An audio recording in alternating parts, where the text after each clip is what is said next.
কোন 7 শ্রেণীর ব্যক্তি, কোন অভাগা, কোন কপাল পোড়া সেই 7 শ্রেণীর ব্যক্তি যাদেরকে আল্লাহ তাআলা পছন্দ করেন না, ভালোবাসেন না। এই মর্মে তিনি কালামুল্লাহ মাজিদে ঘোষণা দিয়েছেন এবং আমরা সতর্ক হওয়ার চেষ্টা করব এই বৈশিষ্ট্য যেন কশিনকালেও কভু আমাদের মধ্যে না আসে। তাহলে কালামুল্লাহ মাজিদ আল্লাহ তাআলা যে জানিয়েছেন যে তিনি 7 শ্রেণীর ব্যক্তিকে পছন্দ করেন না, তার মধ্যে প্রথম শ্রেণী হচ্ছে সীমা লঙ্ঘনকারী। আরবিতে বলে আল মুআতাদুন। সীমা লঙ্ঘনকারী ব্যক্তিকে আল্লাহ তাআলা পছন্দ করেন না। লিমিট ক্রস করলে আল্লাহ তাআলা পছন্দ করেন না। লিমিটকে কেউ যদি ওভারস্টেপ করে, ক্রস করে, আল্লাহ তাআলা পছন্দ করেন না। সীমা লঙ্ঘনকে তিনি মোটেও পছন্দ করেন না। এবং মজার ব্যাপার হচ্ছে আল্লাহ কেউ কোনো অন্যায় করলেই সাথে সাথে পাকড়াও করেন না, কেউ ভুল করলেই আযাব দেন না, কেউ নাফরমানি করলেই আযাব পাঠান না। আল্লাহ অনেক সময় দেন, অনেক সময় দেন, শুধরে যাবার অনেক টাইম সে পায়। তারপরও যখন সে লিমিট ক্রস করে তখন আল্লাহ ধরেন। আল্লাহ সব সময় ধরে না, ধরলে ছাড়ে না, ধরে ধরে ধরে না, ধরলে আল্লাহ ছাড়ে না। আল্লাহ সব সময় ধরবে না।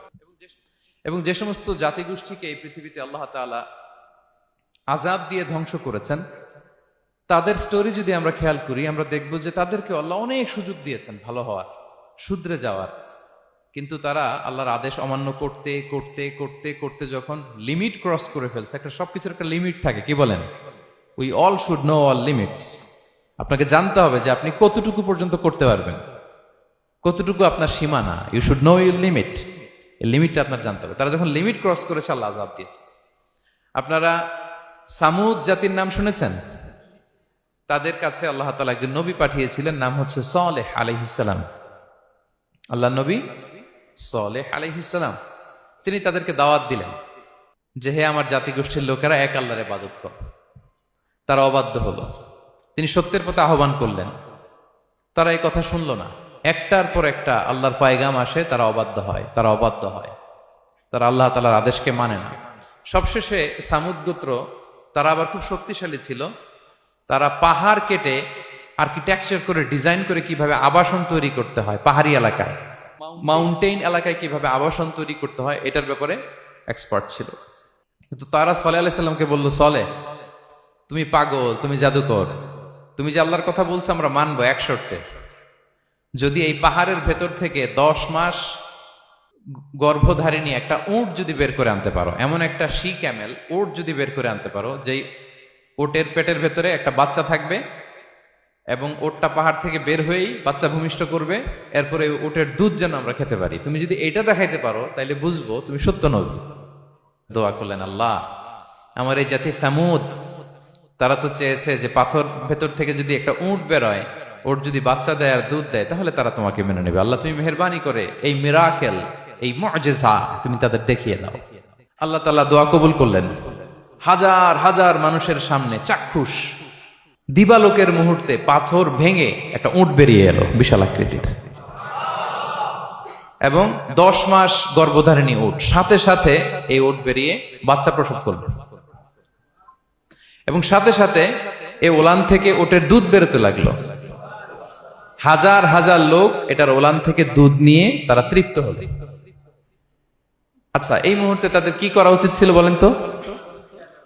আশহাদু আল্লা ইলাহা ইল্লাল্লাহ ওয়া আশহাদু আন্না মুহাম্মাদুর রাসূলুল্লাহ ওয়া আশহাদু আন্না সালিহান নাবিয়ুল্লাহ, এটা পড়া দরকার ছিল না? দরকার ছিল। কিন্তু তারা একের পর এক গোয়ার তুমি করতে করতে করতে করতে চাক্ষুষ দিনের বেলা এত বড় একটা মুআজিজা দেখার পরেও তারা অস্বীকার করলো। সাল্লাল্লাহু আলাইহি ওয়াসাল্লাম বললেন, তোমরা তোমাদের ওয়াদা পূরণ করো। তারা বলল, তুমি বড্ড বড় জাদুকর, তুমি যেন তেন জাদুকর না, তুমি পাহাড়ের ভেতরে জাদু ঢুকাই ফেলছো। কি মনে হয় তারা লিমিট ক্রস করে ফেলছে না? এবার ক্রস করছে না? তারা সীমা লঙ্ঘন করে ফেলেছে। দে ক্রসড দেয়ার লিমিট। এবার তো আর ছাড় দেওয়া যায় না, কারণ আমি আপনাদের বলেছি শুরুতে যে আল্লাহ সব সময় ধরে না, কিন্তু যখন ধরে ছাড়ে না। আযাব চলে আসলো। কি আযাব? আর্থকোয়েক, রাজফা, পুরো ভূখণ্ড কেঁপে উঠলো। কেঁপে ওঠার সাথে সাথে সব মাটিতে পড়ে গেল। 2 নাম্বার আসলো সাউন্ড ওয়েভ, শব্দ নিনাদ, প্রচন্ড শব্দ তরঙ্গ। জিবরাইল আলাইহিস সালাম ওই এলাকার উপরে এসে এমন জোরে চিৎকার মারলেন, ওই চিৎকারে সামুদ গোত্রের প্রতিটি লোক কানের পর্দা ফেটে মুহূর্তের মধ্যে লাশ হয়ে জমিনে পড়ে রইল। Because they cross their limit. তারা তাদের লিমিট ক্রস করেছে। আর যারা লিমিট ক্রস করে, যারা সীমা লঙ্ঘন করে, তাদেরকে আল্লাহ তাআলা পছন্দ করেন না। আপনারা লূত আলাইহিস সালামের নাম শুনেছেন? উনি আল্লাহর একজন নবী ছিলেন। ওনাকে আল্লাহ তাআলা জর্ডান, বর্তমানে যে জর্ডান দেশ আছে সেখানে পাঠিয়েছিলেন। একটা কমিউনিটি ছিল সাদুম কমিউনিটি। ওই সাদুম কমিউনিটিতে তিনি এসেছিলেন। তিনিও দাওয়াত দিলেন, ইয়া কওমি ইবুদুল্লাহ মা লাকুম মিন ইলাহিন গায়রু, হে আমার কওমের লোকেরা, আল্লাহর ইবাদত করো, আল্লাহকে মেনে নাও। ওরা অস্বীকৃতি জানালো। সত্যের প্রতি আহ্বান করলেন, অস্বীকৃতি জানালো। ওরা ওদের পাশ দিয়ে ক্যারাভেন যেত, কাফেলার লোকেরা ডাকাতি করত। ডাকাতির শাস্তির ব্যাপারে তিনি ভয় দেখালেন, তারা নিবৃত্ত হলো না। এমনকি তারা সমলিঙ্গের প্রতি যৌন আকর্ষণ বোধ করতো, নাউযুবিল্লাহ। হোমোসেক্সুয়ালিটি, এখন একটা গ্রুপ আছে দেখবেন যে রংধনু নিয়ে মিষ্টি মিষ্টি কথা শোনায় বিশ্বব্যাপী। তাদের সাইন হচ্ছে রংধনু, রেইনবো। তারা ছেলেতে ছেলেতে বিয়ে, মেয়েতে মেয়েতে বিয়ে, এটাকে প্রমোট করে, নাউযুবিল্লাহ মিন যালিক। আমাদের এই মুসলিম সমাজে যেন এই আবর্জনা প্রবেশ করতে না পারে, আমাদেরকে সচেতন থাকতে হবে, ঠিক কিনা? তো এই সাদুম কমিউনিটির একটা বদ অভ্যাস ছিল, তারা ছেলেতে ছেলেতে বিয়ে করত, পুরুষে পুরুষে। আল্লাহ নবী লূত আলাইহিস সালাম তাদেরকে বুঝালেন যে পৃথিবীতে কেউ এই পাপ কাজ করেনি। প্রাণীদের মধ্য থেকেও একটা পুরুষ প্রাণীর প্রতি আকৃষ্ট হয় না। তোমরা আশরাফুল মাখলুকাত হয়ে কিভাবে এই কাজ করো, তোমরা থামো। তিনি নানা ভাবে হৃদয় নিংড়ানো ভাষা দিয়ে দাওয়াত দিলেন, কিন্তু তারা মানল না। তারা এই পাপ কাজ করতেই লাগলো। আল্লাহ তাআলা ফেরেশতা পাঠিয়েছিলেন ওনার কাছে পুরুষের আকৃতিতে। তারা এই আল্লাহর পাঠানো ফেরেশতাদের সাথে এই অপকর্ম করার প্ল্যান করেছিল। তারা মনে করেছিল সাধারণ মানুষ, আসলে এগুলো ছিল কি আল্লাহর ফেরেশতা। তো আল্লাহর ফেরেশতার সাথে যেহেতু এরকম পাপ কাজের চিন্তা করেছে, তার মানে দে ক্রস দেয়ার লিমিট। কি বলেন? সীমা লঙ্ঘন করে ফেলছে। আযাব, পানিশমেন্ট তাদের জন্য অবধারিত হয়েছে। আল্লাহ তাআলা শাস্তি দিলেন। কি শাস্তি দিলেন? সিম্পল। জিবরাইল আলাইহিস সালাম এসে পুরো শহরটাকে উঠাইয়া উল্টায় ফেলে দিলেন। আল জাযাউ মিন জিনসিল আমাল, যে যেরকম পাপ করে তার শাস্তি এরকম। ওরাও স্বাভাবিক মানুষের যে নেচার, এটারে উল্টায় ফেলছে। কি বলেন? পুরুষ আকৃষ্ট হবে, সেক্সুয়াল অ্যাট্রাকশন ফিল করবে নারীর প্রতি, নারী পুরুষের প্রতি। এই যে নেচারকে উল্টাইছে না, আল্লাহকে তোদের শহরটারে উল্টাই দিলাম। জিবরাইল আলাইহিস সালাম এসে পুরো সাদুম শহরটাকে আকাশে উঠিয়ে একটা আছাড় মারলেন, আপসাইড ডাউন। উপরের অংশ চলে গেল নিচে, সব মাটির অতল গহ্বরে। ফাজআলনা আলিয়াহা সাফিলাহা ওয়া আমতারনা আলাইহিম মিন সিজারাতিন মিন সিজিলিম মানদুদ। আল্লাহ বললেন, উপরের অংশ নিচে নিয়ে নিলাম, পুরো শহরটারে উল্টে দিলাম, আর পাথর বৃষ্টি বর্ষণ করলাম, সব শেষ। ওই জায়গাটা আজও আছে, ওইটা জর্ডান এবং ইসরায়েলের সীমান্তে। এটাকে এখন বলে মৃত সাগর, আল বাহরুল মাইয়িত আরবিতে, ইংরেজিতে বলে ডেড সি। কি সি? Dead Sea. মৃত সাগর কেন? কারণ ওখানে কোনো প্রাণী জন্মায় না। ওই সাগরে কোনো মাছ নাই, কোনো ব্যাঙ নাই, এমনকি কোনো শ্যাওলাও নাই। গজবের জায়গা। লবণের density at least 10 times more than the natural sea. সাধারণ সাগরের পানিতেই তো কত লবণ, আমরা মুখে নিলে রাখতে পারি এত লবণ। ওইটার চেয়ে কমপক্ষে 10 গুণ বেশি লবণাক্ত। গজবের জায়গা, আযাবের জায়গা। এবং আযাব কেন এসেছে? দে ক্রস দেয়ার লিমিট, তারা সীমা লঙ্ঘন করেছে। আর ইন্নাল্লাহা লা ইউহিব্বুল মুতাদিন, আল্লাহ তাআলা সীমা লঙ্ঘনকারীকে পছন্দ করেন না। আরেকজন নবীর কথা বলে এই পয়েন্টটা শেষ করি। মুসা আলাইহিস সালাম, ফেরাউনের হেদায়েতের জন্য আল্লাহ তাআলা মুসা আলাইহিস সালামকে পাঠিয়েছিলেন। তিনি নানাভাবে তার ভাইকে নিয়ে দাওয়াত দিতে লাগলেন, কিন্তু ফেরাউন এই কথা মানে না। ফেরাউন বলে, তুমি যে নবী, প্রমাণ কি? মুসা আলাইহিস সালাম বলেন, দেখো এই যে আমার হাতে লাঠি। উনি এমন নবী ছিলেন, উনি লাঠি মাটিতে রেখে দিলে ওটা মুহূর্তে সাপ হয়ে যেত। তো মাটিতে তিনি লাঠি রাখলেন, এটা মুহূর্তে সাপ হয়ে গেল, যে এই যে আমি নবী। মানে না, বললেন আরো কিছু দেখা। তো মুসা আলাইহিস সালাম বগলের এখান থেকে হাত উঁচু করলে নূরের ঝলকানি হাতের মধ্যে দেখা যেত। উনি নূরের ঝলকানি দেখালেন, এরপরও মানে না।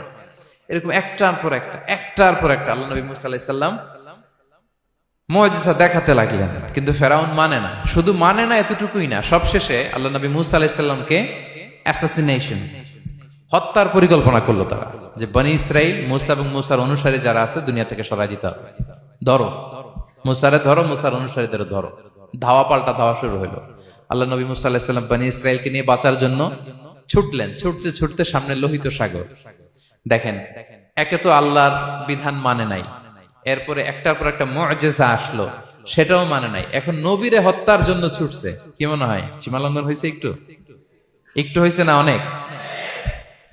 আল্লাহু আকবার। আল্লাহ বলেন ফাআগরাকনাল আখারিন, আমি মুসা এবং বনি ইসরাইলকে বাঁচাই দিলাম, ফেরাউন সহ তার দলবলকে সাগরে ডুবায় মারলাম। শুধু ডুবাই মারে নাই, আল্লাহ বলে ফালিয়াউমা নুনাজ্জিকা বিবাদানিকা লিতাকুনা লিমান খালফাকা আয়া।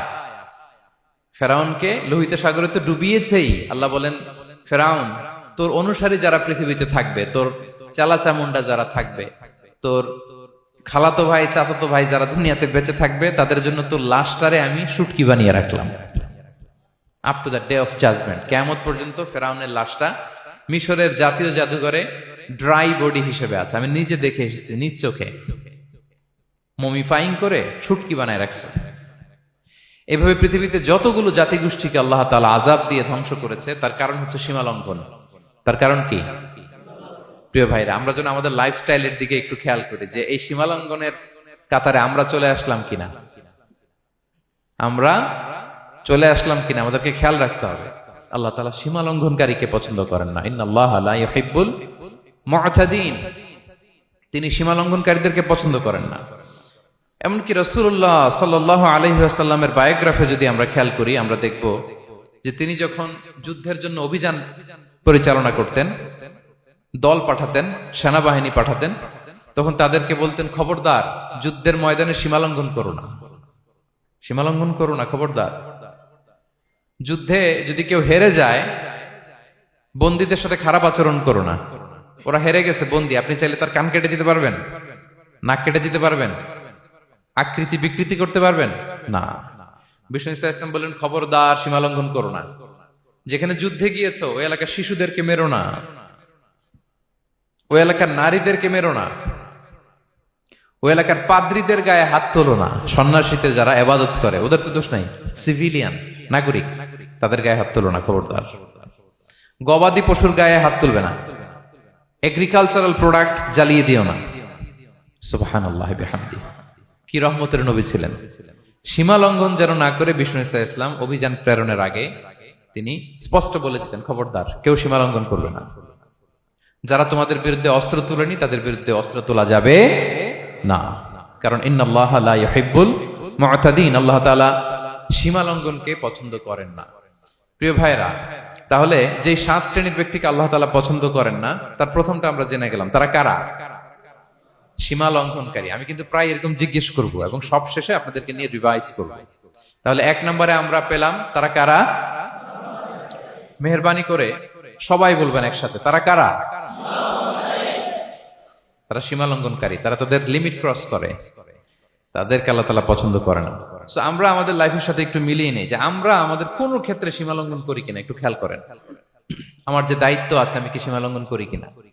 আমার স্ত্রী আমার দায়িত্বে, তার সাথে সীমা লঙ্ঘন করি কিনা? আমার ভাতিজা ভাতিজি অনেকের আছে ইয়াতিম, তার বাবা মারা গেছে, তার সব সম্পত্তির দায়ভার আমার উপর দেয়া, আমি ওইখানে তাকে ঠিকঠাক মতো সব দেই কিনা, সীমা লঙ্ঘন করি কিনা? হ্যাঁ, ক্ষমতা পেলে সীমা লঙ্ঘন করি কিনা? কি মনে হয় আমরা ক্ষমতা পেলে সীমা লঙ্ঘন করি কিনা? হ্যাঁ, করে করে হ্যাঁ, মানে যেইখানে ডাক্তারের কাছে যাই বলে ডাক্তার সাহেব আমার এইখানে ফোড়া, সারা দেহের যেই কোনো জায়গায় ধরতে পারেন, এইখানে ধরেন না, তো এইখানে না ধরলে ভালো হবে? ফোড়া যেখানে ট্রিটমেন্ট তো ওইখানে দিতে হবে, কি বলেন? রোগ যেখানে ওষুধও সীমালঙ্ঘন। দায়িত্ব পেলে আমরা সীমালঙ্ঘন করি। এমনকি আমরা যারা ইবাদত করি, অনেকে ইবাদতেও সীমালঙ্ঘন করি, ইবাদতেও না। ভারসাম্য থাকতে হবে, পরিমিতি বোধ থাকতে হবে।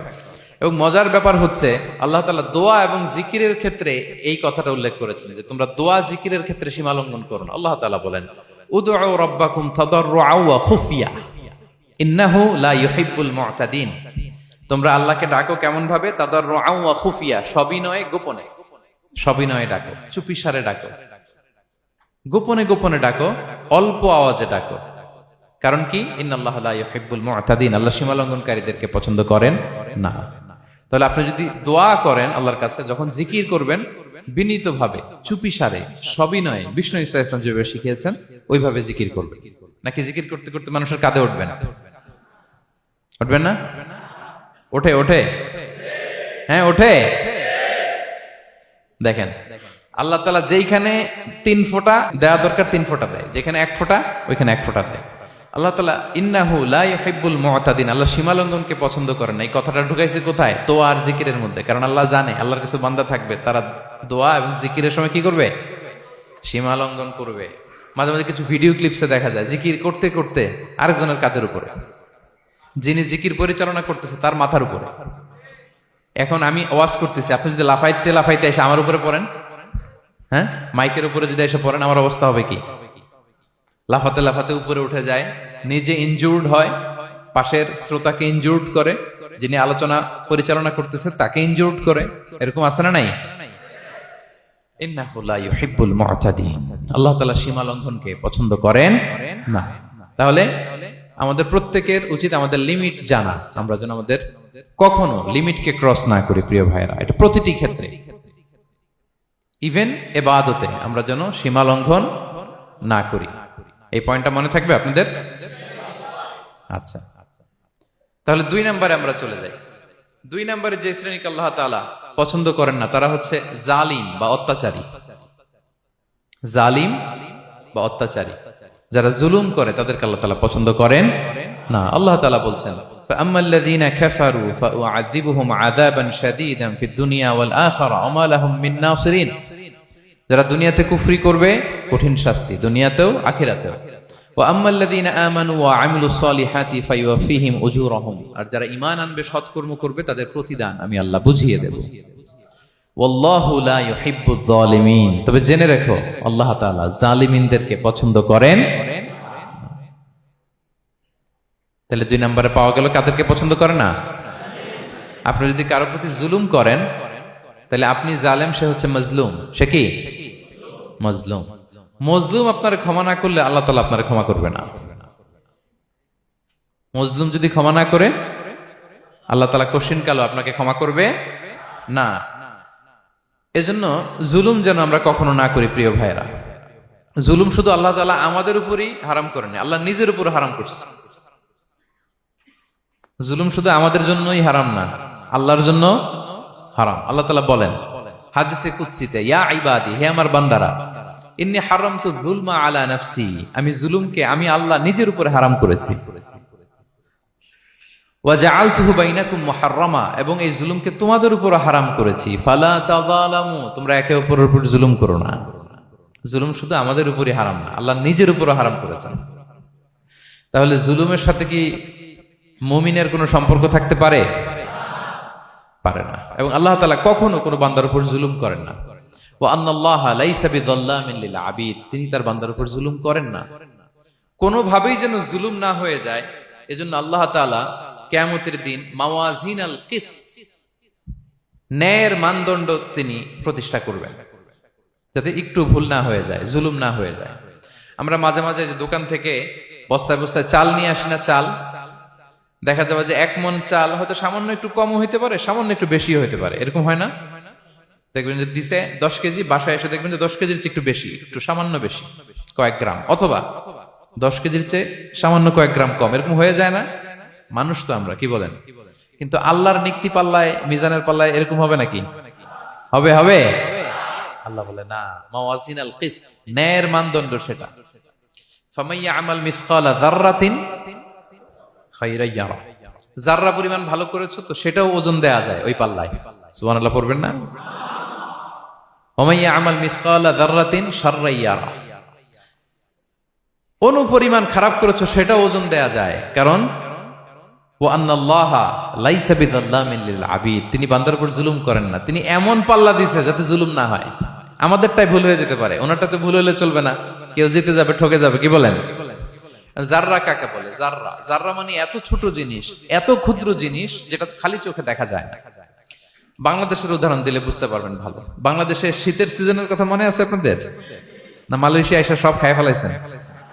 হ্যাঁ, মালয়েশিয়া তো সারা বছর গরম, সারা বছর বৃষ্টি, শীত হয় না। তো বাংলাদেশের শীতের সিজনে টিনের ঘর যাদের থাকে, মনে আছে কিনা জানি না আপনাদের, ওই টিনের চালে যদি ছিদ্র থাকে, শীতের দিন টিনের চালে যদি ছিদ্র থাকে, তাহলে মাঝে মাঝে দেখবেন ওই চিকন ছিদ্রটা দিয়ে সূর্যের একটা আলো ঘরের ভিতরে ঢুকে, মনে পড়ে? টিনের চালের ছিদ্র, চিকন এই ছিদ্রটা দিয়ে সূর্যের একটা চিকন রশ্মি নিচে পড়ে। তো ওইটার কাছে গেলে দেখা যায় ওই আলোটার মধ্যে পাতলা কি কি যেন ধুলাবালি উঠতেছে। এটা আবার অন্য জায়গায় দেখা যায়, এমনি দেখা যায় না, কিন্তু ওইটার কাছে গেলে দেখা যায় এই আলোটা যেই বরাবর আসছে এইখানে কিছু ক্ষুদ্র ছোট ধূলিকণা, ডাস্ট ঘুরে বেড়ায়। আল্লাহ বলে এইটার নাম হচ্ছে যাররা। ফামান ইয়ামাল মিসকালা যাররাতিন খাইরান ইয়ারা। এই ডাস্ট উড়ে বেড়ানো ছোট্ট ধূলিকণা যেটা খালি চোখে দেখা যায় না, এতটুকু ভালো যদি করো সেটাও সেই মিজানের পাল্লায় ওজন দেয়া যায়। এতটুকু খারাপও যদি করো সেটাও সেই মিজানের পাল্লায় ওজন দেয়া যায়। আল্লাহু আকবার। তিনি তার বান্দার উপর জুলুম করেন না। জুলুম তিনি নিজের উপর হারাম করেছেন, আমাদের জন্য কি করেছেন? হারাম করেছেন। এবং বিষ্ণু ইসলাম আরো ভয়ঙ্কর কথা বলেছেন। তিনি বলেছেন, মান যালামা কিদা শিবরিন মিনাল আরদি তুবিকাহু মিন সাবঈ আরাদিন। কেউ যদি জুলুম করে তার ভাইয়ের 1 বিঘত পরিমাণ জমিন খায়। 1 বিঘত চিনেন তো?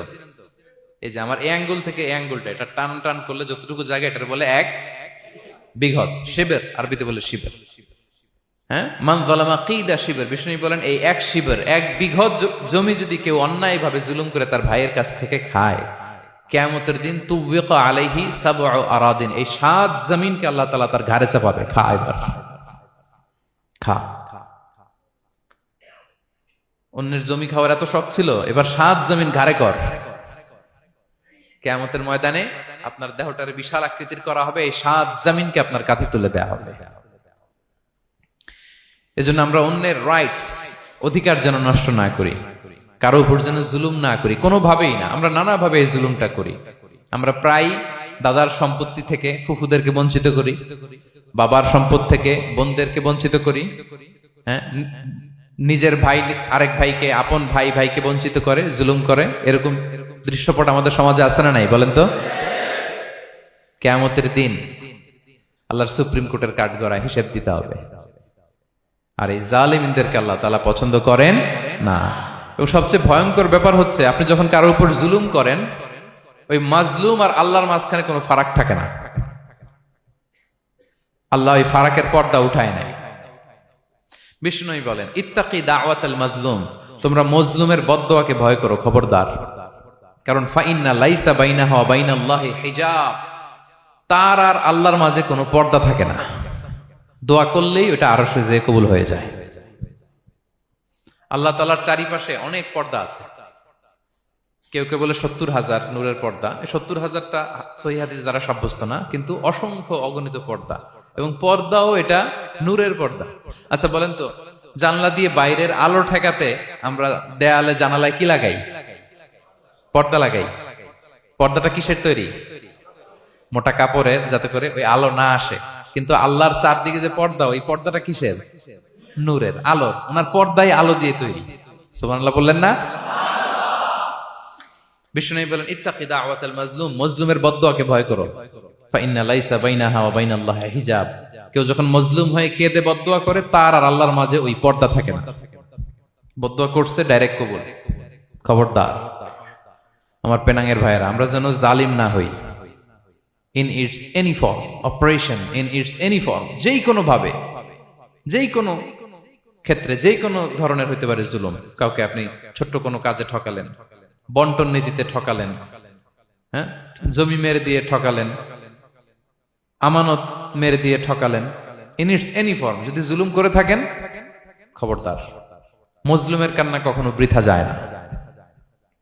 মজলুমের কান্না কখনো বৃথা যায় না।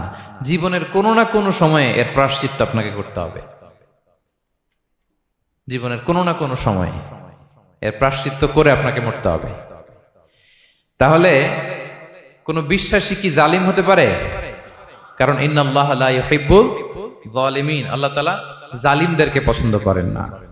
তাহলে জুলুমের সাথে আমাদের কোনো সম্পর্ক আছে? হ্যাঁ, কোনো সম্পর্ক আছে। তাহলে 2 শ্রেণীর ব্যক্তির কথা আমরা জানলাম যাদেরকে আল্লাহ পছন্দ করেন না। 1 নাম্বার, প্রথমটা কি ছিল?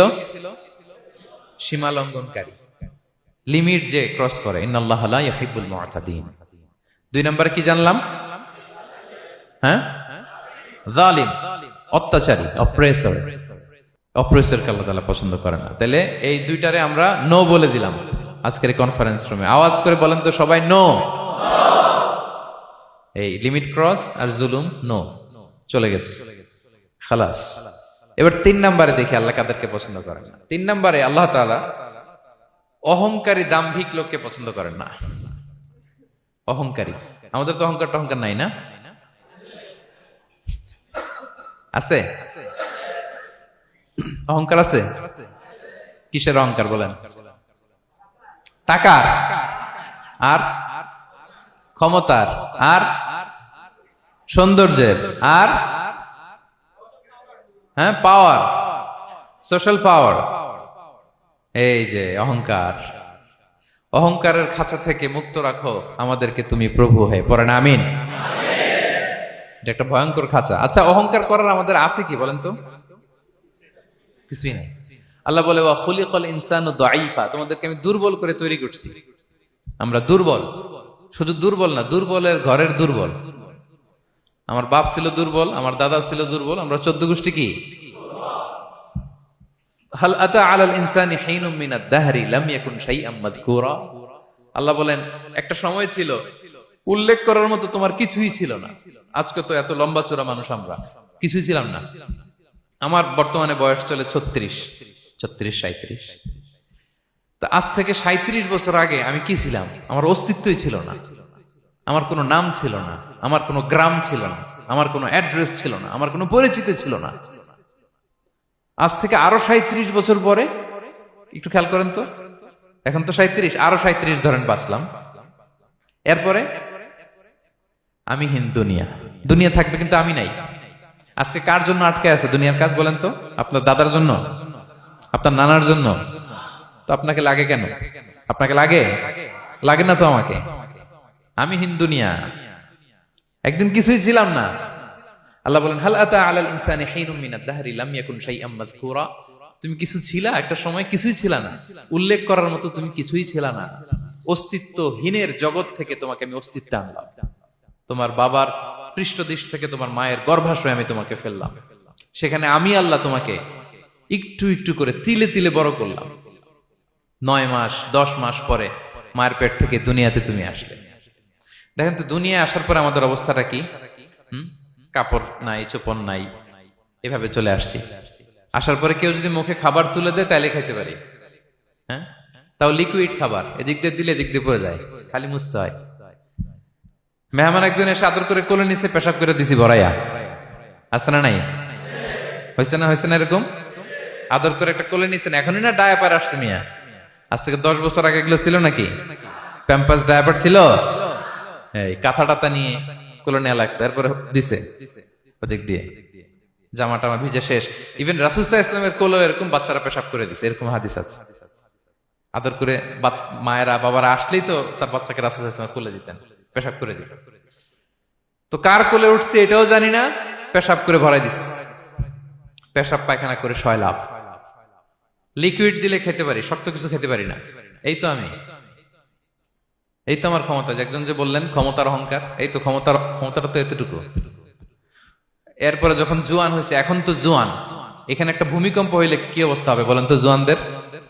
হ্যাঁ, কাঁপতে কাঁপতে সব শেষ। একটা ভূমিকম্প, একটা তুফান হলে ওটার বিরুদ্ধে দাঁড়াতে পারি না। একটা তুফান, রাস্তায় টায়ার পাংচার হলে লাফ দিয়ে উঠি। ক্ষমতা আমার, আমার নাকি ক্ষমতার অহংকার? কি দুর্বল আমরা! হ্যাঁ, কুকুর আমাদেরকে কামড় দিলে আমরা কুকুরের কামড়ও দিতে পারি না, ঠিক কিনা? মশা যে কামড়া, এটা ধরতে না পারলে কিছু করতে পারি? কামড় মাইরা দিছে দৌড়। বল্লা পোকা এসে যদি কামড় দিয়ে দৌড় দিয়ে কিছু করতে পারেন? তো কিসের কিসের ক্ষমতা আপনার? এরপর আবার যদি 70-80 বছর হায়াত পাই, আবার আগের মতো যেখানে বসি ওইখানেই ডাইরেক্ট, আছে না নাই? বয়স যখন 80 হয়ে যায় আর থাকে শরীরের কন্ট্রোল, আবার যেখানে বসে ওইখানেই পেশাব পায়খানা। খাবার দিলে খাইতে পারি, পিঠটা বাঁকা হয়ে কুজু হয়ে গেছে, এর নাকি আবার অহংকার? সাজে অহংকার? সাজে অহংকার সাজে একজনের, আওয়াজ করে বলতে হবে তিনি কে? 3 নম্বরে অহংকার দাম্ভিককে আল্লাহ পছন্দ করেন না। প্রিয় ভাইরা, আল্লাহ বলেন কারুনের ঘটনাকে আল্লাহ এখানে এনেছেন। আল্লাহ বলেন ইন্না কারুনা কানা মিন কওমি মূসা, কারুন ছিল মুসা আলাইহিস সালামের কওমের লোক, মুসা আলাইহিস সালামের কাজিন ছিল মূলত। কারুন নামে একজন সম্পদশালী ছিল।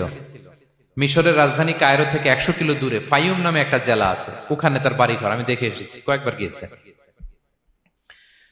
তো ফাবাগা আলাইহিম, সে মানুষের উপর চড়াও হলো। ওয়া আতাইনাহু মিনাল কুনুজি মা ইন্না মাফাতিহাহু লাতানু বিল উসবাতি উলিল কুওয়া। আল্লাহ বলেন এই কারণকে আমি এত সম্পদ দিয়েছি, এত বেশি ছিল তার সম্পদ, সম্পদগুলো যে সে আলমারির ভিতরে রাখতো, ওই আলমারির যে চাবি হইতো, এই চাবিগুলোরে ওজন করার জন্য, কাঁধে নেওয়ার জন্য 10 জন পেশি শক্তি পুরুষ লাগতো। আলমারি রাখার জন্য না, কি রাখার জন্য? আলমারি ভর্তি যে সোনা দানা গহনা, ওইটা যে চাবি, ওই চাবিগুলা বহন করতে একদল পেশি পুরুষ লাগতো, এত সম্পদ। তো তাকে এলাকার লোকেরা বলেছিল ক্বালা লাহু কওমুহু লা তাফরাহ, এ কারণ তুমি গর্ব করো না। কারণ তাকে বলছিল মুসা আলাইহিস সালাম যাকাত দাও, সে বলতেছে আমি যাকাত দিব কেন, এই সম্পদ তো আমার। ইন্নামা উতিতুহু আলা ইলমিন ইনদি, আমি আমার বুদ্ধি খাটায় এই সম্পদ কামাইছি, আমার সম্পদ আমি খাবো, আমি যাকাত দিব কেন? আল্লাহ বলেন ইন্নাল্লাহা লা ইউহিব্বুল ফারিহিন, কারণ তুমি অহংকার করলে আমি আল্লাহ অহংকারকে বরদাস্ত করি না, অহংকারীদেরকে আমি আল্লাহ পছন্দ করি না। আমি অহংকারকে পছন্দ করি না, অহংকারকে আল্লাহ তাআলা পছন্দ করেন না। কি হয়েছিল কারণের নসিবে? আল্লাহ বলেন ফাখাসাফনা বিহি ওয়া বিদারিহিল আরদ ফামা কানা লাহু মিন ফিআতি ইয়ানসুরুনাহু মিন দুনিল্লাহ ওয়া মা কানা মিনাল মুনতাসিরিন। আল্লাহ বলেন সে যখন অহংকার দেখালো, আমি কারুনকে আর কারুনের সব সম্পদ মাটির ভেতরে দাবিয়ে দিলাম, মুহূর্তেই দাবিয়ে দিলাম। সহিহ বুখারীতে এসেছে ইয়াতাজালজালু ফিল আরদ, প্রতিদিন 1 বিঘত করে কারুন জমিনের ভিতরে যেতেই থাকবে, যেতেই থাকবে, যেতেই থাকবে কিয়ামতের আগ পর্যন্ত। আল্লাহু আকবার। কারণ অহংকার করেছিল। আল্লাহ বলে আমি অহংকারীদের পছন্দ করি না। সূরা লোকমানে আল্লাহ বললেন ওয়ালা তুসাইর খাদ্দাকা লিন্নাস, মানুষ থেকে মুখ ফিরিও না। ওয়ালা তামশি ফিল আরদা মারাহা, জমিনে অহংকার ভরে হেঁটো না। ইন্নাল্লাহা লা ইউহিব্বু কুল্লা মুখতালিন ফখুর, আল্লাহ তাআলা অহংকারীদেরকে, দাম্ভিকদেরকে পছন্দ করেন না। এই যে আমি বলছি যে 7 শ্রেণীর লোককে আল্লাহ পছন্দ করেন না, এটা আমার মন গড়া বানানো কথা। প্রতিটি কথার পেছনে কোরআনের যুক্তি আছে। কোরআনে আল্লাহ তাআলা বলছেন আল্লাহ অহংকারীদেরকে পছন্দ করেন না। ইংরেজিতে কি বলে? ইগো আছে আমাদের, হ্যাঁ ইগো, এটা ছেড়ে ফেলতে হবে, অহংকার করা যাবে না। আমার প্রিয় ভাইয়েরা একটু মনোযোগী হন, এই আয়াতের তাফসীরটা একটু সংক্ষেপে বুঝিয়ে দেই। আল্লাহ তাআলা বলছেন ইন্নাল্লাহা লা ইউহিব্বু কুল্লা মুখতালিন ফখুর, আল্লাহ কোন মুখতাল আর ফাখুরকে পছন্দ করেন না। মুখতাল আর ফাখুর মানে কি? মুখতাল মানে যে অহংকার করে মনে মনে। কিছু লোক আছে ভিতরে ভিতরে নিজের বড় মনে করে, বাইরে বলে না বা বলার সাহস পায় না, কিন্তু ভিতরে ভিতরে ভাবে আমি কোন হনুরে, কি বলে আমি কোন, আমি তো বড়, আরে আমার চেয়ে বড় বেশি জানে নাকি কেউ, আমার চেয়ে কিছু পারে নাকি, আমি তো, কিন্তু এটা মুখ দিয়ে বলে না, ভিতরে ভিতরে আছে না নাই? এদেরকে আরবিতে বলে মুখতাল। কি বলে? মুখতাল। আরেকজন ফখুর, সে শুধু ভিতরে না, এটা প্রকাশ্যে বলে বেড়ায়, এটা আরো ডেঞ্জারাস। ফখুর সে আরো খারাপ, সে প্রকাশ্যে তার অহংকার প্রদর্শন করে, বলে বেড়ায় যে আমি বড়, আমি বড়, আমি বড়। এই আমি বড় কথাটাই সবচেয়ে ভয়ঙ্কর। আমি বড় কথাটাই সবচেয়ে ভয়ঙ্কর। নিজে যাকে বড় বলে বড় সে, লোকে যাকে বড় বলে বড় সে হয়। আমার প্রিয় পেনাঙ্গের ভাইয়েরা, নিজেকে বড় মনে করা এটা শয়তানের স্বভাব। কার স্বভাব? বিনয়ী হওয়া এটা নবীদের স্বভাব। আল্লাহ তাআলা ফেরেশতাদেরকে বলেছিলেন উসজুদু লি আদম, তোমরা আদমকে সিজদা দাও। ফাসাজাদাল মালাইকা কুল্লুহুম, সবাই সিজদা দিল ইল্লা ইবলিস, কে ছাড়া? ইবলিস ছাড়া। সে নিজেকে বড় মনে করেছিল, শয়তান। কিভাবে? সে লজিক খাটাইলো আল্লাহর সাথে। সে লজিক দিয়ে আল্লাহর বলে আল্লাহ ক্বালা আনা খায়রুম মিনহু, আল্লাহ আমি কেন সিজদা দেব, আমি তো আদমের চেয়ে শ্রেষ্ঠ, আমি বড়। আল্লাহ বলতেছে তুমি বড়, কেমনে বড়? শয়তান বলে খালাকতানি মিন নার, আপনি আমারে বানাইছেন কি দিয়ে? আগুন দিয়ে। ওয়া খালাকতাহু মিন তিন, আর আদমকে বানিয়েছেন মাটি দিয়ে। কি দিয়ে? মাটি দিয়ে। আগুনের ধর্ম দাউ দাউ করে উপরের দিকে কি করে? ওঠে, আর মাটি ঢিলা রেখে দিলে নিচে পড়ে যায়। তো সে যুক্তি দিয়ে বলতেছে আল্লাহ ঊর্ধ্বগামী কোন জিনিস তো নিম্নগামী কোন জিনিসের কাছে মাথা নোয়াতে পারে? যুক্তি, মনে রাখবেন, যুক্তি সব জায়গায় খাটে। আপনার অফিসের যে বস, মালয়েশিয়ান ভাষায় বসরে কি বলেন আপনারা? ওকে, তোকে, আপনার তোকের সামনে যে আপনি লজিক খাটাইলে হবে? বস যেটা বলে ওইটাই ফাইনাল। তো আল্লাহ তাআলা আদেশ করেছিলেন সেজদা করার, সে সেজদা করলেই ভালো করতো, কিন্তু সে যুক্তি দিল আল্লাহ আমি শ্রেষ্ঠ, তাকে বানাইছেন মাটি দিয়ে, আমারে বানাইছেন আগুন দিয়ে, আমি কেন মাথা নত করব? আমি বড়। আমি বড় বলার সাথে সাথে দৃশ্যপট পাল্টাই গেল। আল্লাহ বলে বের হ, ফখরুজ, বের হ, তুমি অভিশপ্ত, তুমি লানত প্রাপ্ত, তোমার স্থান হবে জাহান্নাম। তুমি নিজেকে বড় মনে করেছো, তাইলে বড় মনে করা এটা শয়তানের স্বভাব। কার স্বভাব? তা আমরা নিজেকে বড় মনে করব কখনো? আরো জোরে বলেন, করব? বিষ্ণু ঈসা ইসলাম নিজে নিজে ছোট থাকতে চাইতেন। তিনি দোয়ায় বলতেন আল্লাহুম্মা জাআলনি ফি আইনি সাগীরা ওয়া ফি আ'য়ুনিন নাসি কাবীরা। আল্লাহ আমার চোখে আপনি আমারে ছোট বানান, আল্লাহ মানুষের চোখে আপনি আমারে বড় বানান। বিশ্বনবী নিজের চোখে নিজে ছোট থাকতেন, কিন্তু গোটা বিশ্বের মানুষের চোখে বড় হয়েছেন না? কত বড়? রাফা'না লাকা যিকরাক। আল্লাহ বলে আমি যেখানে অতটুক পর্যন্ত উঠাইছি আপনারে। কোন নবীর নিচে উপরে? কথা বলেন, কোন নবীকে শেষ পর্যন্ত উঠাইছে? সুবহানাল্লাহ। নবী হে আমি যদ্দূর আপনার উঠাইছে অদ্দূর, ওই পর্যন্ত নিয়ে গেছে সাক্ষাতের জন্য। সুবহানাল্লাহ। প্রত্যেক নামাজে বিশ্বনবীর উপর দুরূদ আছে না নাই? কিয়ামত পর্যন্ত বিশ্বনবীর প্রতি ভালোবাসা আমাদের পক্ষ থেকে আছে না নাই? আছে। আল্লাহ তাআলা ওনাকে বড় করেছেন। এজন্য নিজের চোখে আমরা নিজে ছোট থাকবো। আপনি যদি বড় হন এটা মানুষ বলবে। কে বলবে? নাকি আপনিই বলবেন? বলা যাবে না। এবং বিষ্ণু ঈসা ইসলাম কিছু টেকনিক আমাদের শিখিয়েছেন, কিছু টেকনিক আমাদের জানিয়েছেন। এই কাজ করলে তোমরা অহংকার থেকে মুক্ত থাকতে পারবে। এর মধ্যে একটা হচ্ছে আগে আগে সালাম দেওয়া। তিনি বলেন আল বাদিউ বিসসালামি বারিউম মিনাল কিবর, যে আগে আগে সালাম দেয় তার হৃদয় থেকে আল্লাহ অহংকার তুলে নেয়। আগে সালাম দিয়ে পারবেন? ফোন করলেই আগে কি বলবেন? বাসায় ঢুকেই আগে কি বলবেন?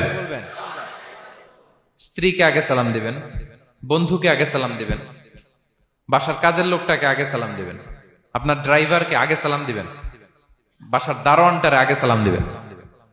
ফকির একটা আসলে আপনি সালাম দিয়ে ফেলবেন। পারবেন? হৃদয় থেকে অহংকার ফেলে দিবে কে? আগে আগে আমরা সালাম দিব।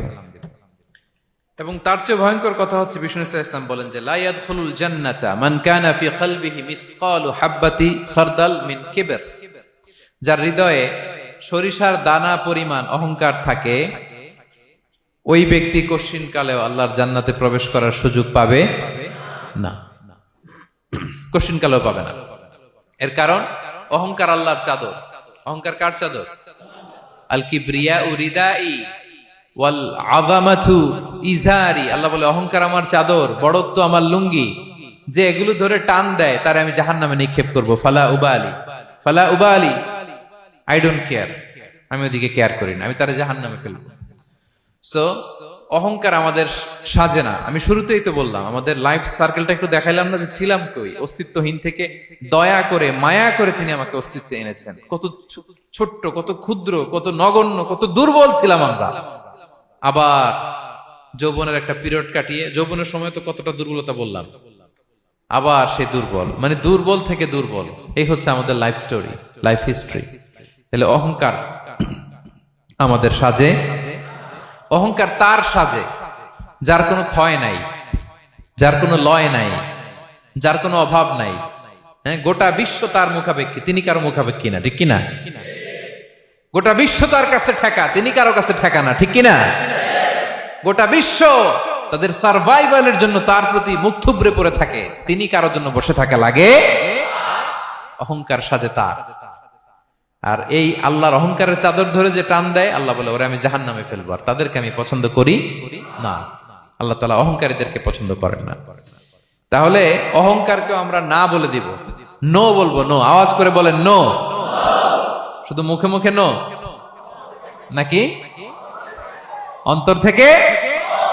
এই তো আজকের দিওয়ান কুলিয়ার বাইরে ফেলে দিছে আমরা অহংকার। কি বলেন পেনাঙ্গের ভাইরা? আর অহংকার করব? আপনি বিনয়ী হন। মান তাওয়াদা তারাফা, বিষ্ণুই বলেন যে নিচু হয় আল্লাহ ওর টাইনা উঁচু করে। আপনি বিনয়ী হবেন, আল্লাহ আপনার উঁচু করবে। আর আপনি উঠতে চাবেন, এক থাপ্পড় মেরে জমিনে আল্লাহ মিশাই দিবে। এজন্য বড়ত্ব, দাম্ভিকতা এটা আল্লাহর পোশাক, আমরা যেন তার পোশাক ধরে টান না দেই। এই পয়েন্টটা কি সবার কাছে ক্লিয়ার? আচ্ছা, কয়টা গেল? এক নম্বরে কি ছিল? হ্যাঁ, সীমা লঙ্ঘনকারীকে আল্লাহ তাআলা পছন্দ করেন না। দুই নাম্বার, এই তো মনে রাখছেন, মাশাআল্লাহ, অনেক এনার্জেটিক অডিয়েন্স, খেয়াল রাখছে। আর শুরুতে বলছিলাম তো, মনে রেখে দিছে এজন্য যে ধরবে তো মাঝখানে। আচ্ছা, জালিমকে আল্লাহ পছন্দ করেন না। এইমাত্র যেটা বললাম, তিন নাম্বার, অহংকারী ব্যক্তিকে আল্লাহ পছন্দ করেন না। চার নাম্বার হচ্ছে অপচয়কারী বা অপব্যয়কারী। অপচয়কারী বা অপব্যয়কারী, এই শ্রেণীর ব্যক্তিকে আল্লাহ তাআলা পছন্দ করেন। আল্লাহ বলেন কুলু ওয়াশরাবু ওয়ালা তুসরিফু, তোমরা খাও পান করো, কিন্তু ওয়ালা তুসরিফু, তোমরা অপব্যয় করো না। ইন্নাহু লা ইউহিব্বুল মুসরিফিন, আল্লাহ তাআলা অপব্যয়কারীকে পছন্দ করেন না। অপচয়, প্রয়োজন নাই তারপরও খরচ, অপ্রয়োজনীয় খরচ, এটা আল্লাহ পছন্দ করেন না। ইভেন কি দানের ক্ষেত্রেও, আপনি যে দান করবেন, এখানেও ভারসাম্যপূর্ণ দানের কথা বলা হয়েছে। আল্লাহ বলছেন ওয়াল্লাযীনা ইযা আনফাকু লাম ইউসরিফু ওয়া লাম ইয়াকতুরু ওয়া কানা বাইনা যালিকা কাওয়ামা, যারা দান করে, দানের ক্ষেত্রে কৃপণতাও করেন, আবার সব দিয়ে দেন। যেমন আপনার ছেলের স্কুলের বেতন দিতে হবে, ফ্যামিলির খরচ আছে, এটা আছে সেটা আছে, কিন্তু আপনি বেতনে সব দিয়ে দিলেন একজনকে, তো আপনি চলবেন কেমনে? দেয়া যাবে না, ভারসাম্যপূর্ণ হয় নাই। ভারসাম্যপূর্ণ হইতে হবে। তাহলে অপচয়টা আল্লাহ তাআলা পছন্দ করেন না। বিষ্ণু সাল্লাল্লাহু আলাইহি ওয়াসাল্লাম বলেছেন কুলু ওয়াশরাবু, খাও পান করো, ওয়া তাসাদদাকু, দান করো, ওয়ালবাসু, যা মনে চায় পরিধান করো। ভালো পোশাক পরিধান করে আপনি আল্লাহ শুকর করবেন, কোনো অসুবিধা নেই, কিন্তু শর্ত হচ্ছে মা লাম ইউখালিতুহু ইসরাফ, এটার মধ্যে কোন ধরনের অপচয় অপব্যয় থাকতে পারবে, আও মাখিলা, অথবা বড়ত্ব থাকতে পারবে না। তাহলে 4 নম্বরে আমরা জানলাম যে অপচয়কারীকে আল্লাহ তাআলা পছন্দ করেন না। শুধু এখানেই শেষ না, আল্লাহ তাআলা অপচয়কারীকে শয়তানের ভাইয়ের সাথে তুলনা করেছেন। কার ভাই? আল্লাহ বলেন ওয়ালা তুবাযযির তাবযীরা, তোমরা অপচয় করো না, কারণ ইন্নাল মুবাযযিরিনা কানু ইখওয়ানা শায়াতিন, অপচয়কারী কার ভাই? ওয়া কানা শাইতানু লিরাব্বিহি কাফুরা, শয়তান তার প্রভুর ব্যাপারে অকৃতজ্ঞ। তাহলে আমরা জানলাম অপচয়কারী কার ভাই? আচ্ছা বলেন তো, বুঝে শুনে উত্তর দিন, যিনি শয়তানের ভাই উনি নিজেও একটা কি? বলে ফেলছেন আপনারাই, আমি আর কি বলবো। যারা আল্লাহ শয়তানের ভাই বানাইছে ও নিজেও একটা কি? তাহলে এটা যেন আমরা না করি। আমরা যেন পরিমিতি বোধ যেন আমাদের ব্যয়ের ভেতরে থাকে। এই আয়াতগুলোতে আমরা দুইটা শব্দ পাই, একটা ইসরাফ আর একটা তাবযীর। ইন্নাল্লাহা লা ইউহিব্বুল মুসরিফিন, আর জায়গায় ওয়ালা তুবাযযির তাবযীরা। দুটোই হারাম পেনাঙ্গের ভাইয়েরা। পার্থক্যটা কি? পার্থক্য হচ্ছে ইসরাফ মানে হচ্ছে বৈধ বা হালাল কোনো ক্ষেত্রে প্রয়োজনাতিরিক্ত ব্যয় করা। হালাল কিন্তু আপনি অতিরিক্ত খরচ করছেন। বাসায় আম লাগবে 2 কেজি, কয় কেজি? 2 কেজি হলে সুন্দর খাওয়া যায়। নিয়ে আসছেন 10 কেজি, কয় কেজি? 3 দিন পরে এগুলো পচে টচে নষ্ট হয়েছে, অপচয় হয়েছে না? কিন্তু আম কিনা হালাল না হারাম? আম খাওয়া হালাল না হারাম? তাহলে এই যে হালাল জিনিসে প্রয়োজনাতিরিক্ত যে খরচ করছেন, এটাকে বলে ইসরাফ, এটা নিষেধ। আরেকটা আল্লাহ যেটা আরো ভয়ঙ্কর, শয়তানের ভাই বানাইছে আল্লাহ যে কারণে, ওটা বলে তাবযীর। ওটা কি? তাবযীর হচ্ছে অবৈধ বা হারাম কোনো ক্ষেত্রে প্রয়োজনাতিরিক্ত ব্যয় করা। এমনি কাজটা হারাম। এমনি কাজটা কি বলেন তো? মদ খাওয়া কি? এখন ট্রাক ভর্তি করে মদ নিয়ে আসছেন। নাচানাচির অনুষ্ঠানে ফান্ডিং করা কি? অশ্লীলতা, নৃত্য প্রদর্শনের একটা প্রোগ্রাম হবে নারীদের, এটাতে ফান্ডিং করাটা কি? হারাম। এখানে আপনি হাত খুলে দান করছেন, এটারে বলে তাবযীর। তাহলে ইসরাফও হারাম, তাবজিরও হারাম। দুইটার মধ্যে বেশি হারাম হচ্ছে তাবজির, যে তাবজিরের কারণে আল্লাহ তাআলা তাকে শয়তানের ভাই বলেছেন। তাহলে অপচয়ের সাথে আমাদের কোনো সম্পর্ক, আমরা একটু গলা ফাটিয়ে অপচয়কে নো বলে দিব, আওয়াজ করে বলেন নো। আজকে থেকে আর কোনো অপচয় নাই, আজকে থেকে অপচয় নাই। বিষ্ণু সাল্লাল্লাহু আলাইহি ওয়াসাল্লাম একবার আম্মাজান আয়েশা রাদিয়াল্লাহু তাআলা আনহার ঘরে ঢুকলেন। ফাওয়াজাদা কিসরাতা খুবজিন মুলকাতিন আলাল আরদ। আম্মাজান আয়েশার ঘরে ঢুকেই দেখলেন এক টুকরো রুটি মাটিতে পড়ে আছে। কোথায় পড়ে আছে? ফাগাদিবান নবী সাল্লাল্লাহু আলাইহি ওয়াসাল্লাম রেগে গেলেন, তিনি রাগান্বিত হলেন, প্রচন্ড রেগে গেলেন। রেগে আম্মাজান আয়েশাকে বললেন, আয়েশা, এই যে আল্লাহর রিজকে তুমি নষ্ট করছো, আল্লাহর রিজিকের মূল্যায়ন করতে শেখো আয়েশা।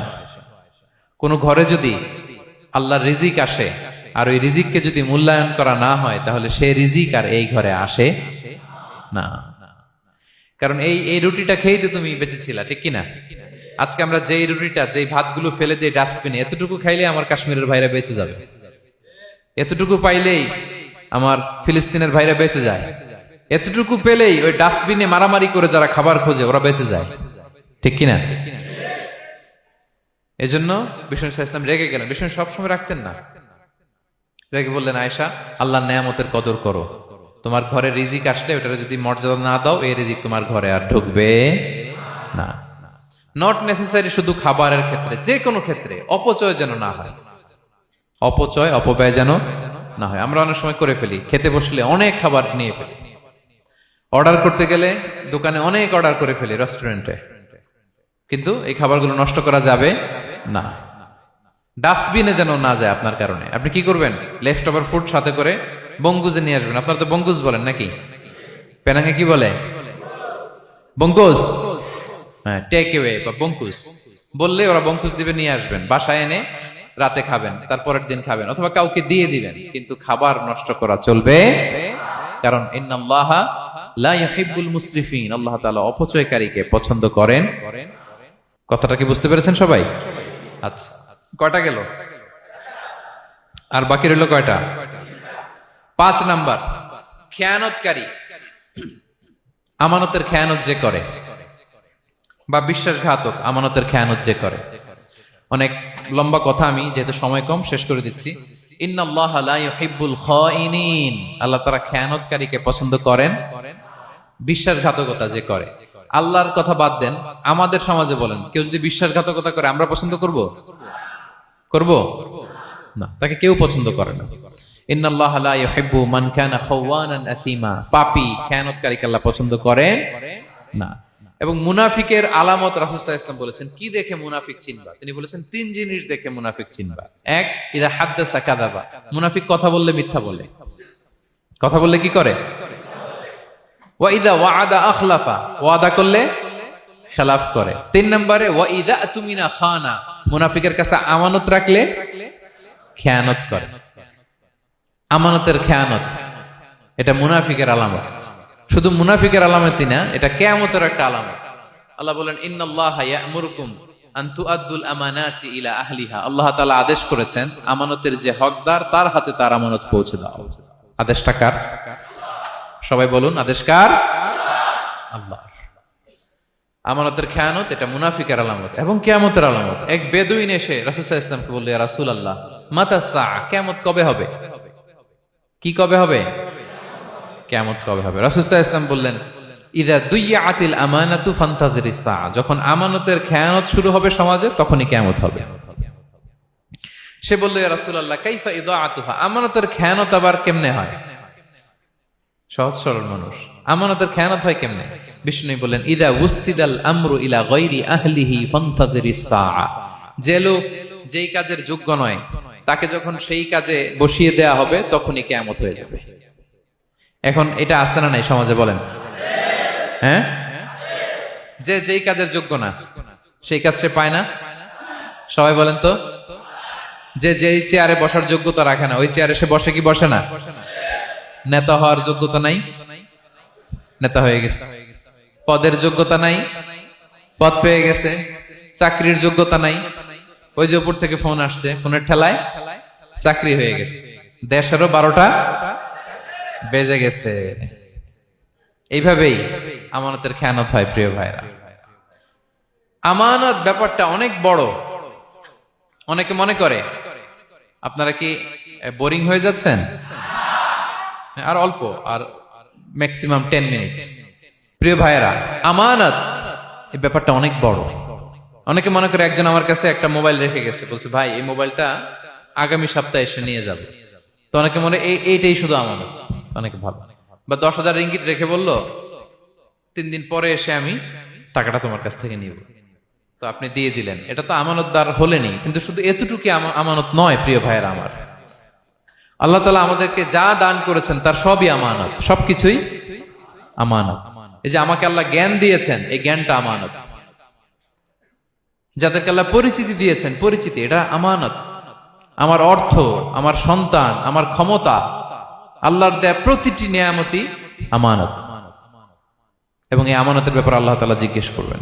আপনি একটা প্রতিষ্ঠানের প্রধান, এই প্রতিষ্ঠান আপনার কাছে আমানত। আপনি মসজিদের সভাপতি, এই মসজিদ আপনার কাছে আমানত। আপনি চেয়ারম্যান, এই ইউনিয়ন পরিষদটা আপনার কাছে আমানত। কি বলেন? আপনি MP, member of the parliament, এই নির্বাচনী এলাকাটা আপনার কাছে আমানত। আপনি রাষ্ট্রপ্রধান, পুরো রাষ্ট্রের প্রতিটি ইঞ্চি আপনার কাছে কি? এই আমানতের খেয়ানত যখন হবে, বিষ্ণু বললেন তখনই কিয়ামতের অপেক্ষা করো, ফান্তাযিরিস সাআহ, কিয়ামত হয়ে যাবে। তাহলে খেয়ানতকারীকে আল্লাহ তাআলা পছন্দ করেন না, আমানতের খেয়ানতকে পছন্দ করেন। আর আমানত এটা ব্যাপক বিষয়। আমার জ্ঞান, আমার ক্ষমতা, আমার পরিচিতি, আমার সন্তান, আমার স্ত্রী, সবকিছু আমানত। এবং এগুলোর ব্যাপারে আল্লাহ তাআলা আমাদেরকে জিজ্ঞেস করবেন। কয়টা গেল? তাহলে খেয়ানতকে আমরা নো বলে দিব। আওয়াজ করে বলেন নো। একটা সাথে আমাদের সম্পর্ক নেই। 6 নম্বরে হচ্ছে ফাসাদ সৃষ্টিকারী, বিশৃঙ্খলা সৃষ্টিকারী। সমাজে যারা বিশৃঙ্খলা সৃষ্টি করে তাদেরকে আল্লাহ পছন্দ করেন না। আল্লাহ বলেন ইন্নাল্লাহা লা ইউহিব্বুল মুফসিদিন। আল্লাহ তাআলা ফাসাদ সৃষ্টিকারীদেরকে কখনো পছন্দ করেন না। সমাজে নানাভাবে, সামাজিকভাবে ফাসাদ, রাজনৈতিকভাবে ফাসাদ, অর্থনৈতিকভাবে ফাসাদ, এই যত ফাসাদ বিশৃঙ্খলা আছে এগুলোর হোতা যারা, তাদেরকে আল্লাহ পছন্দ করে না। নানাভাবে দেখবেন যে সমাজে অনেকে ফাসাদ সৃষ্টি করে। আমাদের বাংলাদেশে কিছুদিন আগে কাঁচামরিচের দাম বেড়ে গেছে না? কেমনে বাড়লো? নিশ্চয়ই কেউ সিন্ডিকেট করছে, নিশ্চয়ই কেউ মজুদদারি করছে, নিশ্চয়ই এখানে কেউ ফাসাদ তৈরি করছে, ঠিক কিনা? প্রতিটি সেক্টরে আপনি খুঁজে দেখবেন ফাসাদ, হ্যাঁ, মারামারি, বিশৃঙ্খলা, ফাসাদ। এই কিছুদিন আগে এক নির্বাচনের প্রার্থীকে ধরে পিটাইছে, সবাই দেখলাম আমরা, তাই না? এটা ফাসাদ হয়েছে না? বিশৃঙ্খলা হয়েছে না? এই আপনি যদি ধরে ধরে বলেন, পরিবারে, সমাজে, রাষ্ট্রে, অর্থনীতিতে, বাজারে, প্রতিটি জায়গায় ফাসাদ আছে না নাই? আল্লাহ তাআলা বলেন ইন্নাল্লাহা লা ইউহিব্বুল মুফসিদিন। এই ফাসাদ সৃষ্টিকারীকে আল্লাহ তাআলা পছন্দ করে না। মদিনাতে এই যে টিকিটের দাম, সুন্দর কথা বলছেন, টিকিটের দাম বাড়ায় যারা দেয়, সেম গোস টু দেম, তাদের একই কথা, ফাসাদ সৃষ্টিকারী আর মুফসিদুন। এই যে আমাদের হাজিদের এত টাকা লাগে কেন? 50,000 টাকার টিকিট হয়ে গেছে কয় লাখ? 2 লাখ, কয় 1 লাখ? হজে যারা গেছে 1,95,000 টাকা করে পড়ছে একজনের টিকিট। কিয়ামতের দিন আল্লাহর সুপ্রিম কোর্টের কাঠগড়ায় তোমাকে দাঁড়াতে হবে, পাই টু পাই সেদিন হিসেব নিয়ে আল্লাহ তাআলা ছাড়বেন, ঠিক কিনা? সেদিন হবে আসল খেলা। এখন তো আমরা মাইক পেলেই বলি খেলা হবে, কিন্তু আসল খেলা কবে? লক্ষ লক্ষ কোটি মানুষের সামনে আল্লাহ তাআলা আপনার এই গোমর ফাঁস করে দিবেন। আল্লাহ তাআলা আপনাকে অপমানিত করে ছাড়বেন। তাই কোনো ফাসাদের সাথে, বিশৃঙ্খলার সাথে মুমিনের কোনো সম্পর্ক থাকতে পারে না। মদিনায় মুনাফিকেরা এই ফাসাদ তৈরি করত। যখন তাদেরকে বলা হতো তোমরা ফাসাদ করো কেন, ওয়া ইযা কিলা লাহুম লা তুফসিদু ফিল আরদ ক্বালু ইন্নামা নাহনু মুসলিহুন। তারা বলতো আরে ফাসাদ কি, আমরাই তো ভালো মানুষ, আমরাই তো ভালো মানুষ, আমরাই তো ভালো কাজ করি। আল্লাহ বলে না, আলা ইন্নাহুম হুমুল মুফসিদুনা ওয়ালাকিন লা ইয়াশউরুন। ওরাই ফাসাদ সৃষ্টিকারী, ওরাই ফাসাদ সৃষ্টিকারী, ওরাই সমাজে বিশৃঙ্খলা সৃষ্টিকারী। ওদের ভেতরে এক, বাইরে আরেক, তার নাম মুনাফিক, ঠিক কিনা? মুনাফিকের সহজ সংজ্ঞা কি জানেন? ভিতরে লালন করে একটা, অনুভূতি বা ভাবে একটা, কিন্তু মুখ দিয়ে বলে। তার মানে ভেতরে এক বাইরে আরেক, তার নাম দুই মুখো সাপ এরা। এদিকে যায় বলে আপনার লগে আছে, আপনি খুব ভালো, ওদিকে যায় বলে আরে না না উনি কি, উনি তো খুব খারাপ মানুষ, আপনি অনেক সবচেয়ে ভালো, আমি আপনার সাথে আছি। এরকম ডাকাইতে আছে না নাই? দুমুখো সাপ, ডাবল স্ট্যান্ডার্ড, নেহি এদার নেহি ওদার, দারমিয়ান মে সাদার বাদার, ডানেও না বায়েও না, মাঝখানে সদর বদর। বুঝেন? দুই নৌকার মধ্যে দুই পা দিছিলেন কখনো? কয় দিছি। অবস্থা কি হয়েছিল তোমার বলো? হ্যাঁ, পইরা গেছিল, পড়বে।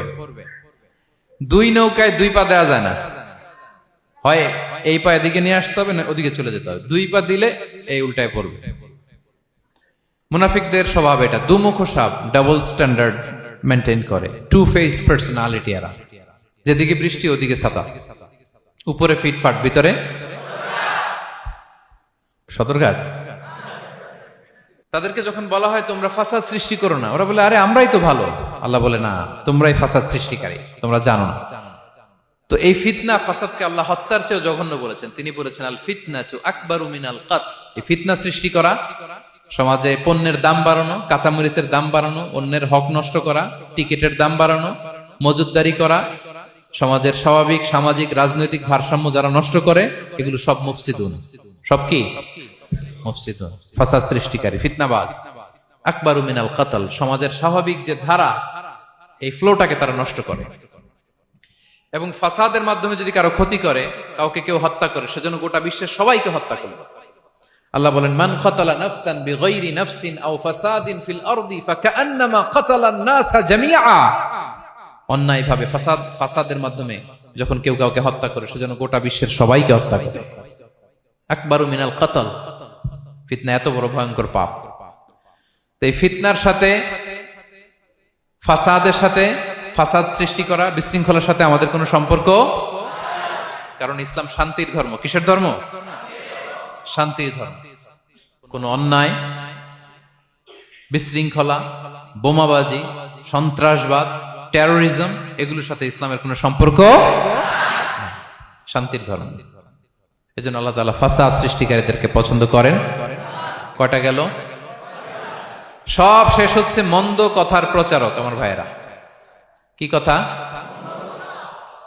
কোন ধরনের বাজে কথা, মন্দ কথা, অশালীন কথা, অশ্লীল কথা আমরা মুখ দিয়ে উচ্চারণ করব। কোন ধরনের বাজে স্ট্যাটাস, মন্দ স্ট্যাটাস, অশালীন স্ট্যাটাস আমরা ফেসবুকে দিব? কারো এরকম অশালীন স্ট্যাটাস শেয়ার দিব?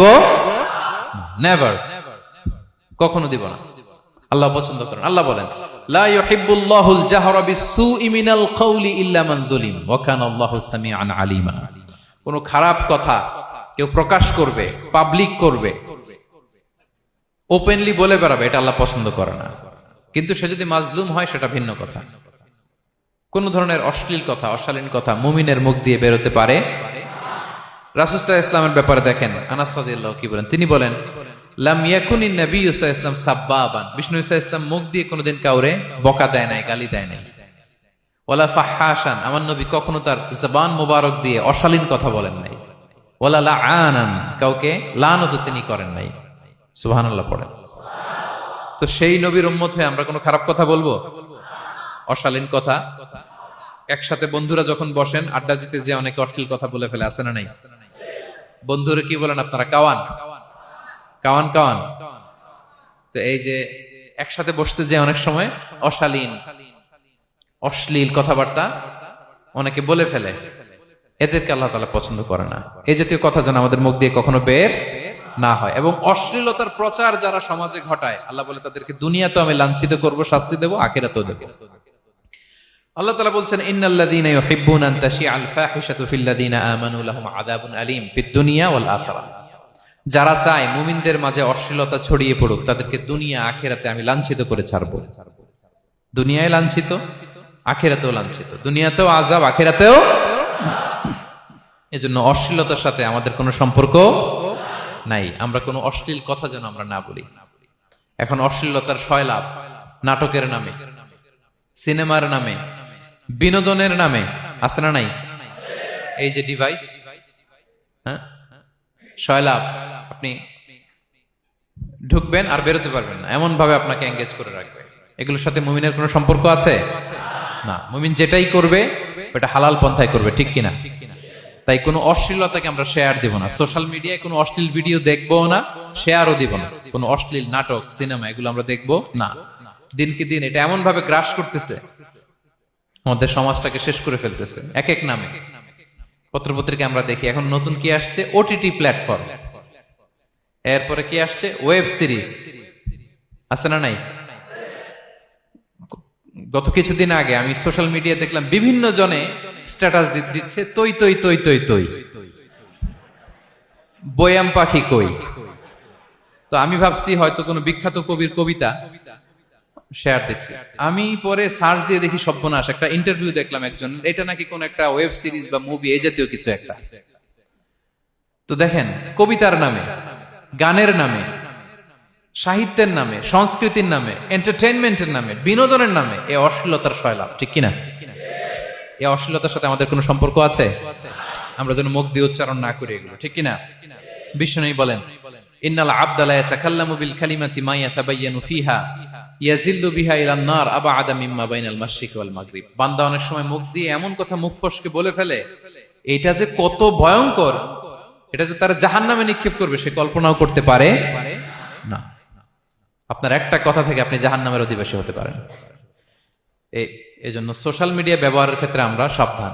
যে কোনো ধরনের গুজব, মিথ্যা কথা, হক্স নিউজ, অশ্লীলতা, স্ক্যান্ডাল এগুলোর সাথে আমাদের কোনো সম্পর্ক নাই। আমরা সবসময় যেন শালীনতার মধ্যে থাকি, সত্যের পক্ষে থাকি। কথা বুঝতে পেরেছেন? তাহলে কয় শ্রেণীর ব্যক্তিকে আল্লাহ পছন্দ করেন না?